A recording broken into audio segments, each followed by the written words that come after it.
Hello friends, welcome to my channel. कहिए कैसे हैं आप। उम्मीद करती हूँ आप सभी बहुत ही अच्छे होंगे। तो आज मैं फिर एक बहुत ही इंटरेस्टिंग कहानी सुना रही हूँ। उम्मीद करती हूँ इससे आप बहुत कुछ सीखेंगे।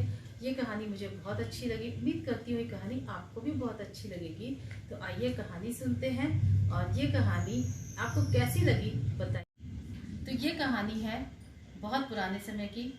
तो एक बहुत ही सिद्ध तपस्वी था और वो एक आश्रम में तपस्या करता रहता था। तो वो आश्रम में तपस्या तो करता था, लेकिन उसका आश्रम बहुत ही खूबसूरत था।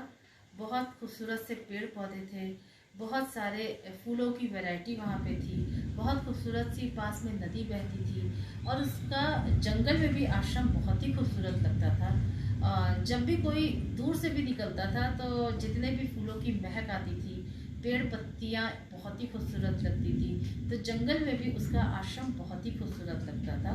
तो वहाँ पे वो तपस्वी तो रहता था, लेकिन वो बहुत सारे लोगों को शिक्षा देता था। बहुत सारे छात्र वहाँ पे रहते थे और सबको वो शिक्षा देता था और उसका भी जीवन बहुत अच्छे से बीत रहा था और उसके जो भी छात्र हैं उनका भी जीवन अच्छे से बीत रहा था। वो सभी बहुत ही अच्छी तरीके से लाइफ को जी रहे थे और वहाँ के पेड़ पौधे, नदी, वहाँ की प्रकृति की जो सुंदरता है वो उस आश्रम को और भी ज़्यादा खूबसूरत बना रही थी और सब लोग वहाँ पे बहुत ही खूबसूरत ज़िंदगी जी रहे थे। तो क्या होता है कि एक राजा होता है और वो एक बार शिकार के लिए जंगल आता है। तो जब वो जंगल आता है तो देखता है कि यहाँ पे तो बहुत अच्छी तरीके से लोग रह रहे हैं। उसे बहुत आश्चर्य होता है क्योंकि वो अपने महल में भी बहुत दुखी दुखी सा रहता है। महल में दुखी रहता है तो इसलिए वो जंगल में आता है शिकार करने आता है। तो उसकी पसंद का शिकार उसे नहीं मिलता है, इसलिए वो खुश नहीं रहता, वो तब भी दुखी रहता है। तो थोड़ी दूर पे जब वो अपना घोड़ा रोकता है तो देखता है कि यहाँ पे तो एक आश्रम है और आश्रम में जो भी निकल रहा है बहुत ही खुश है।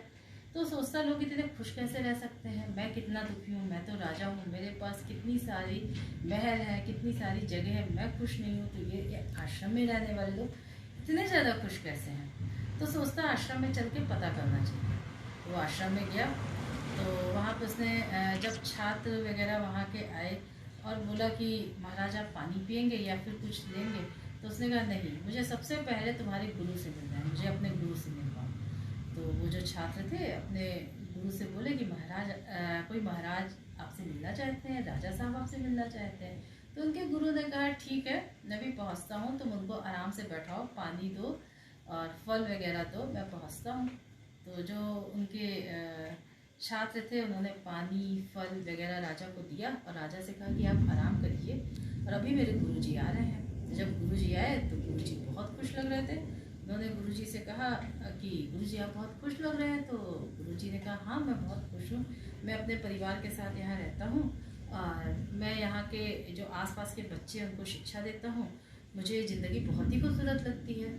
तो राजा ने सोचा मैं महल में भी रह के खुश नहीं हूँ और ये यहाँ रह के क्यों इतना खुश है, जंगल में खुश है, फल और जंगली फल खा के खुश है, और ऐसा क्या इसके पास है जो मेरे पास नहीं, ये इतना खुश क्यों है, मैं खुश क्यों नहीं हूँ। तो उसने तपस्वी से कहा कि सुनो, तुम तो तपस्वी हो, लोगों को शिक्षा देते हो, लेकिन तुम्हें पता है तुम जिस जमीन पर रह रहे हो वो मेरी ज़मीन है, मेरे जंगल की ज़मीन है और तुम यहाँ पे आराम से रह रहे हो, पेड़ पौधे उगा रहे हो, फल सब्जियाँ उगा रहे हो, तुमने क्या मेरे से एक बार भी पूछा।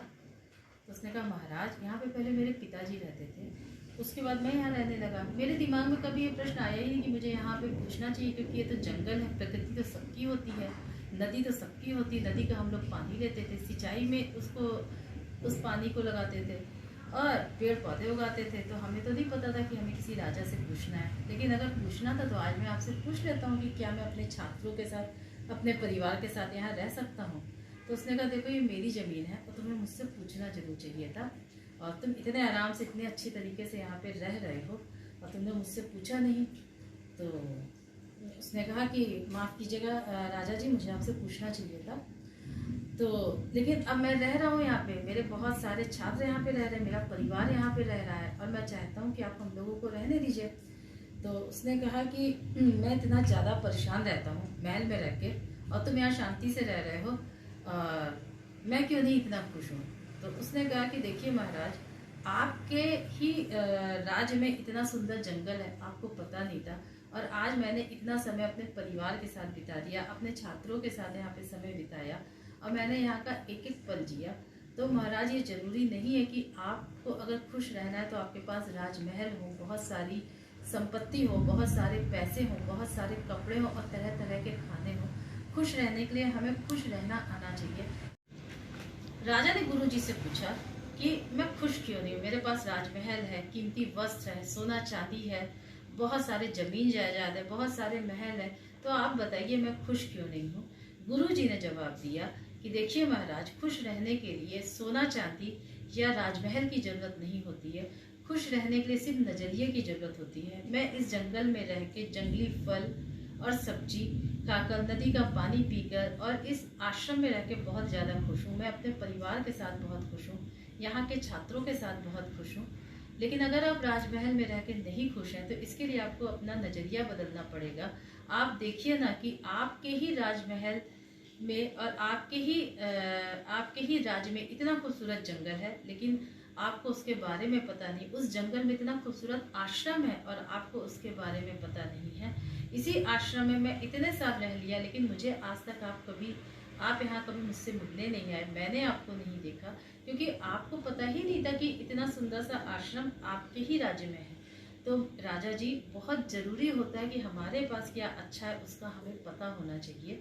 और बहुत सारे लोगों के पास बहुत सारी अच्छी अच्छी चीज़ें होती हैं, लेकिन उसके बारे में उन्हें पता ही नहीं होता है। वो उन चीज़ों के बारे में सोचते हैं जो उनके पास नहीं होता है। तो मैं इसलिए खुश हूँ क्योंकि मैं इस आश्रम को देख के खुश हूँ, यहाँ के फूल और पौधों को देख के खुश हूँ।